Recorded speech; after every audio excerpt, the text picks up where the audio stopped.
Magic Treehouse, number 3, Mummies in the Morning by Mary Pope Osborne. Chapter 1. Meow. "It's still here," said Jack. "It looks empty," said Annie. Jack and his 7-year-old sister gazed up at a very tall oak tree. At the top of the tree was a treehouse. Late morning sunlight lit the woods. It was almost time for lunch. "Shh," said Jack. "What was that noise?" "What noise?" "I heard a noise," Jack said. He looked around. It sounded like someone coughing. "I didn't hear anything," said Annie. "Come on, let's go up." She grabbed the rope ladder and started climbing. Jack tiptoed over to a clump of bushes. He pushed aside a small branch. "Hello?" he said. "Anybody there?" There was no answer. "Jack, come on," Annie called down. "The treehouse looks the same as it did yesterday." Jack still felt that someone was nearby. Could it be the person who'd put all the books in the treehouse? "Jack!" called Annie. Jack gazed over the top of the bushes. Was the mysterious M person watching him now? Maybe M wanted the gold medallion back, the one Jack had found on their dinosaur adventure. Maybe M wanted the leather bookmark back, the one from the castle book. There was an M on the medallion and an M on the bookmark. But what did M stand for? "Tomorrow I'll bring everything back," Jack said loudly. A breeze swept through the woods. The leaves rattled. "Come on!" called Annie. Jack went back to the big oak tree. He grabbed the rope ladder and climbed up. When he reached the top, he crawled through a hole in the wooden floor. He tossed down his backpack and pushed his glasses into place. "Which book is it going to be today?" said Annie. She was looking at the books scattered around the treehouse. Annie picked up the book about castles.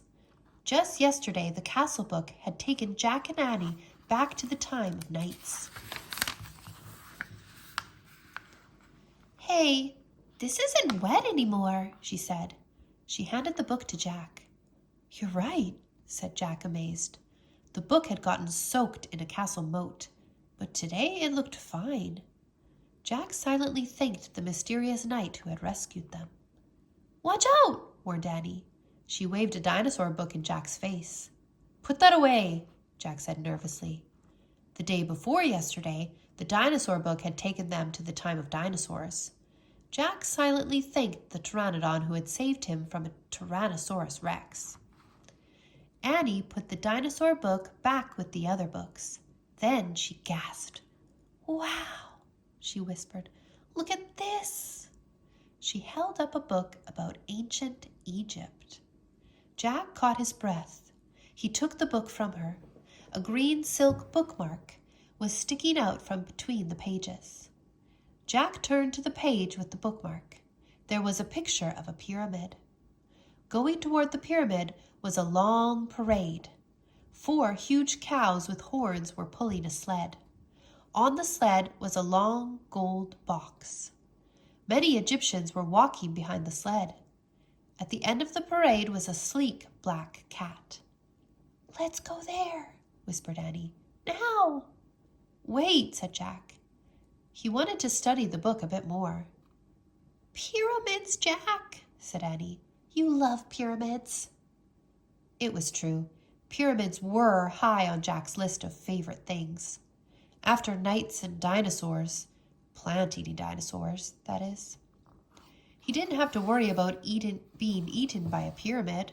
"Okay," he said, "but hold the Pennsylvania book in case we want to come right back here." Annie found the book with the picture of their hometown in it, Frog Creek, Pennsylvania. Jack pointed to the pyramid picture in the Egypt book.